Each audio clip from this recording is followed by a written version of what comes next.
Si nous entrons maintenant dans les années de pénitence, comme on le dit, nous devrons nous nettoyer d'abord de cette publicité, qui est vanité. Toutes ces vitrines lumineuses brûlent à nos frais.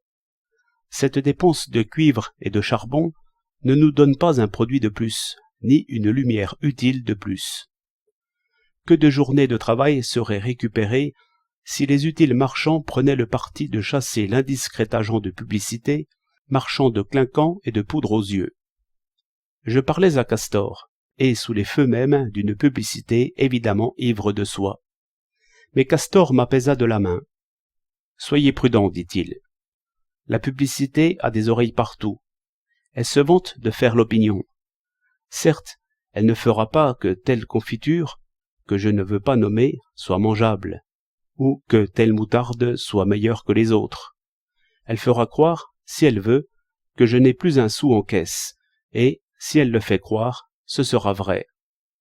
Je vois bien, lui dis-je, que vous ne parlez pas tout à fait sérieusement. Quand un maître chanteur fait courir une petite feuille où il annonce que vous avez du plomb dans l'aile, vous n'achetez pas le chanteur, vous le laissez mourir. Vrai, dit Castor, et tel est le fruit de patience et de prudence. Mais j'ai vu naître et je vois grandir une puissance d'opinion bien plus rusée et bien mieux armée.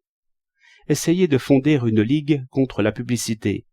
Vous serez accusé de diminuer le travail des mineurs, des métallurgistes, des électriciens et dans un moment où le chômage est à craindre. Comment vous défendrez-vous? Je ne sais, lui répondis-je. Outre les ouvriers intéressés, j'aurai contre moi un peuple d'intermédiaires, ceux qui vivent d'offrir la publicité et ceux qui vivent de l'accepter.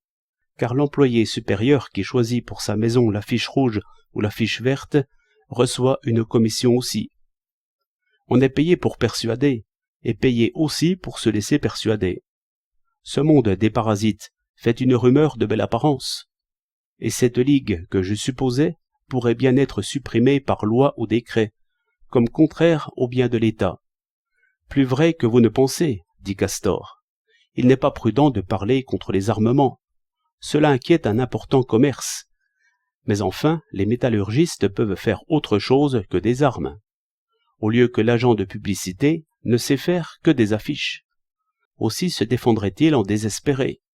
Nous n'en sommes pas là, et le peuple des gobe-mouches n'est pas prêt de comprendre que c'est lui qui paie les illuminations. On constate que tout est cher, il s'en plaint, mais il admire la publicité, cette fée moderne, qu'il accueille partout sous une voûte de lumière. Les choses resteront ainsi longtemps. Faute, lui dis-je, de vraie lumière. Qu'enseigne-t-on? Répondit Castor. Laissons cette ligue mort-née. Allons aux racines. La coopération réduit les intermédiaires de toutes sortes, et d'abord les frais de publicité. Vous savez aussi bien que moi que le système coopératif est capable de fonder, et fonde en réalité, une république où il n'y aurait plus de chômage. Mais qui parle de cela dans les écoles? Exigez donc qu'on en parle, qu'on explique amplement la chose, théoriquement et pratiquement. Vous serez approuvés. De belles circulaires seront écrites et rien ne sera fait. Pourquoi? C'est que l'intermédiaire est maître d'opinion. C'est qu'il connaît très bien son métier de tendeur d'illusions. Qu'est-ce que cette erreur énorme qu'on nomme guerre, sinon le résultat d'une publicité effrénée? Et cette autre erreur qui croule présentement sur nous, d'une richesse qui n'est faite que de signes. C'est la publicité même, c'est la lettre lumineuse, blanche, rouge ou verte, qui persuade d'elle-même et de tout, par le seul brillant. Toutes les illusions forment un seul voile, qui enveloppe l'école aussi. Et le mauvais esprit, ainsi le nomment les marchands d'illusions, ne fait qu'une feuille aussi, noir sur blanc, sous une pauvre lampe. Lutte inégale.